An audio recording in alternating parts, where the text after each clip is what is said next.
What's up, everybody? Welcome back to the channel. If you're new here, I appreciate you checking it out, and I hope to continue to see you to stick around. This is Coach Dave, and this video here is one that I made earlier today, and unfortunately YouTube was having a fit and would not let me add it in. So I'm remaking it. Hope to make it as good as I did before. Unfortunately, it's not going to be out in nature like I normally would have done. However, commencing with the video, this is going to be my first-hand experience as somebody who used to be a heavy dismissive avoidant who leaned heavily anxious and a little bit fearful.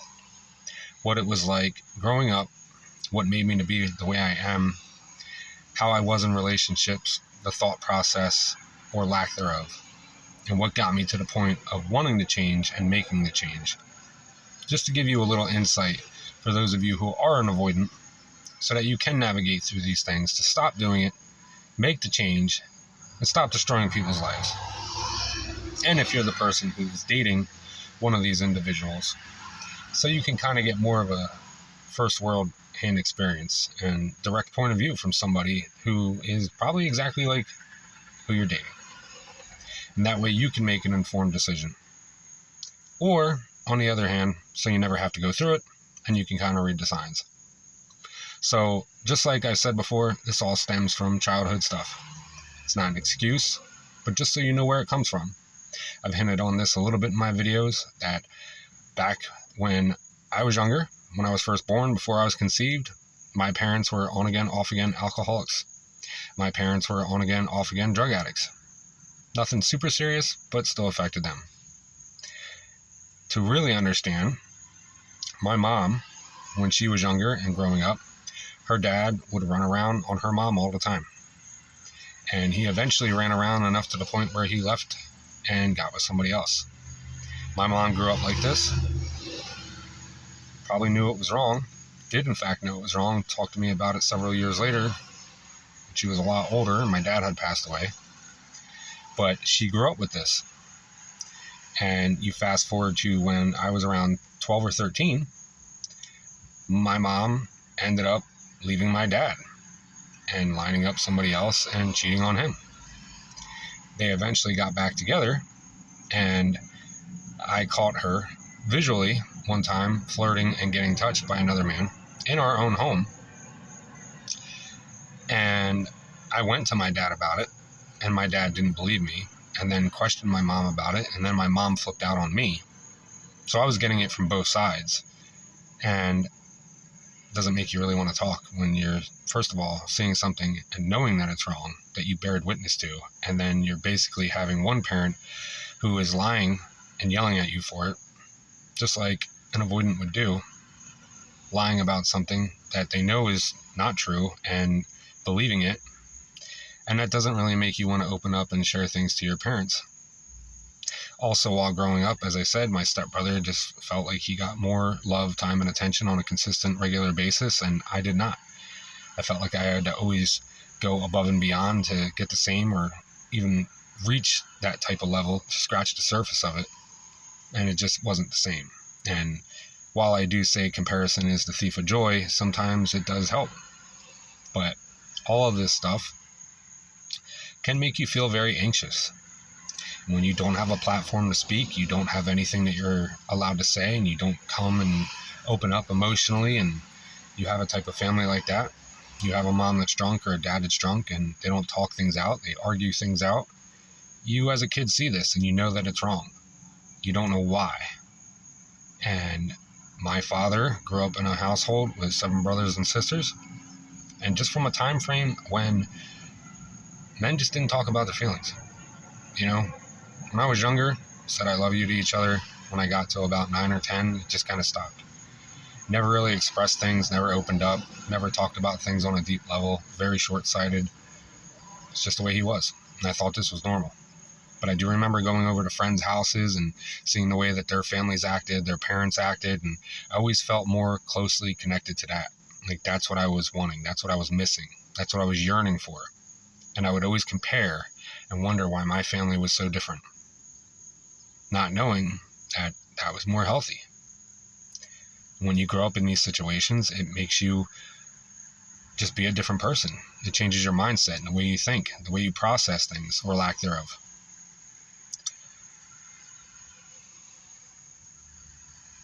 Also grew up in a time period where men were taught how to treat women, but not how to be treated by women.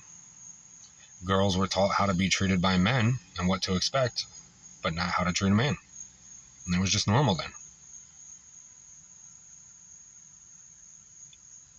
Fast forward a couple years, start dating. Normal teenage kid, make mistakes, nobody's perfect. That's how you grow and learn. But when you're like this, you don't learn the same way. You learn differently. And I was a good boyfriend, I did the things that everybody else would do. But I also felt like I was more anxious, more controlling. Not just boundaries to set stuff to be safe for myself, but because it was forms of control. And it wasn't something that I was aware that I was doing. Just always fearing and waiting to be left. Always waiting to be cheated on, because I thought that's what happens in relationships. That's what women do. So those relationships typically didn't end well or last too long, which is quite common for people in, high school. Fast forward even longer, whole thought process of everything changed. I got a lot better. I was a huge hermit, huge introvert. Really didn't talk to anybody. This affected just friends, relationships, everything out in your normal everyday world, work. It affected a lot of things. And it wasn't until I got a job that I was really vocal and started getting better through talking, through practice, because I had to interact with people, and that really helped me. But again, being the way that I was, I had to sit there and, water things down or over-exaggerate or make myself seem better than I really was. For no known reason. Always shitting on myself, putting myself down. That anxious side, always thinking that somebody's out to get me. And never really dealing with anything, just suppressing everything, not knowing why. And you get to the point where, you're seeing people and you're like, oh, they're attractive. I can see myself being with them, or I could see myself sleeping with them, or I could see myself in a relationship with them. And it's more than just beyond the scope of what normal people would do when they just quickly think about it, and that's it. As somebody like this, you start fantasizing about it. You start thinking about it. And not in a creepy way that you're going to do something silly like, RAPE or, worse. But just in the aspect of you romanticize it in your head a little too much. And you try to entertain everybody. You live for that high. You live for that validation. You seek it without knowing why. You don't even realize you're doing it. You just want to have everybody love you. You want to have everybody on your side. You want all the girls to like you, even if you're not into them. It's being in a relationship and still entertaining others. It's being in a relationship and still flirting. And you don't put any weight into it to realize that what you're doing is wrong, why it's wrong, but you still do it. It's being in a relationship with somebody and just literally making something up, self-sabotaging the relationship, fault-finding over stupid things. And then justifying it in your head, making it make sense in your head, but not saying anything to your partner. Just ending it on your own. Maybe not even letting them know. Maybe just doing it over Facebook or a text or whatever. The most shallow way possible. Because to you, it just makes sense. And because you're used to not talking about things, you're not openly expressing, you grew up like that. It's not that you think it's normal. You just have gone through that. And you just expect everybody else to be the same way. But everybody else isn't the same way. You can't blanket statement somebody like that. So yeah, you do know what you're doing. To some degree, you might not know why. But I was self-aware of it. I'm not saying everybody is, but they know what they're doing. I knew what I was doing. It's self-centered, egotistical reasons. You don't care about what anybody else thinks. You don't put any weight into their thoughts or feelings. You don't put yourself in their shoes. You don't really give a crap. It's just all about you. I wanted what I wanted, and I didn't care how I got it and who I hurt and who I walked all over to get it. If I wanted to be with this person for whatever rhyme and reason, that's what I did. And I always felt like I always found the most attractive person wherever I worked or wherever I was at. I always found and end up with them. And it wasn't even my goal. It just happened. Something about me. Charismatic, my aura, I don't know, the way I carried myself, the way I talked. And even that anxiousness, that introverted side, that being quiet, the shy, quiet guy, or, that tough guy or whatever, it wasn't anything I was actually doing. It just happened. And I come to find out after doing the work, years and years later, that every single relationship I've ever had, honest to God, the girl always had no dad in the picture, or a stepdad who was, not really there, or a broken home. And that's probably one side of the coin why I always went for those types of relationships, because that's what I was used to. I thought that, that was the end all be all. And I didn't put any thought into it. I didn't realize any of that until later on in life, around 32, when I started to really make a change. But I have always been attracted to that type, drawn to that type, because of what I've been through in my past. I feel like that's normal to me, and I'm drawn to that. That's the whole thing I was saying. It's anxiety. It's not butterflies. You think that's what's good for you. The only relationship I was ever in where somebody had a good relationship with their dad and a good home and family ended up being somebody who, not to hurt them by saying this if they ever see this, but they're the only person that ever loved me more than I love them. And you hear people talk about that from time to time, find somebody that loves you more than you love them. I don't know if that's true or not, but this, for me, was the only person that I had love for. I did love and care about, but I wasn't in love with this person. And that sounds real shitty to say, but that's truthful. And I got to be true to myself. But I just never felt like I was in love with them. But I stayed. This was a different type of relationship.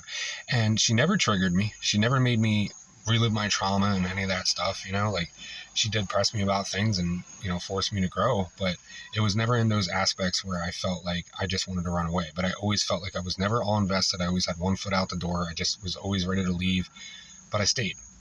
And I did entertain other people, in a flirty way. I did leave one time for about 2 months and realized this isn't what I want. And then, of course, when I went back, she was accepting, wanted me back.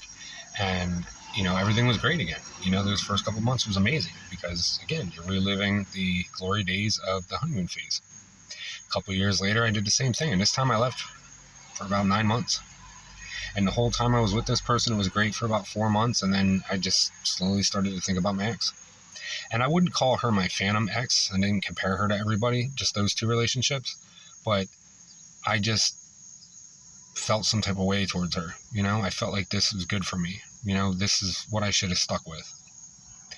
And it really made me see and wake up. And that's where I started to make my change. That's when I started to notice things. That's when everything that she ever brought to my attention, I really wanted to put in the time and the effort and the work. And this is where it becomes detrimental because I cried wolf too many times. And she didn't believe me. And no matter how much I wanted to have her believe me and trust in me, she just couldn't this time. And I, of course, was at the time upset because I'm so used to this person letting me back. I thought, hey, she's always going to let me back. She's always going to let me in. She's always going to be accepting, and this is never going to end. She's never going to get tired of me. And that's a really shitty way of thinking because look what happened. And I tried so hard with this person. I pleaded with this person. I begged with this person. I became somebody I'm not to survive this situation because I really wanted this to work out. But this is why I say sometimes there's just nothing you can do and it's just too late. So it ended.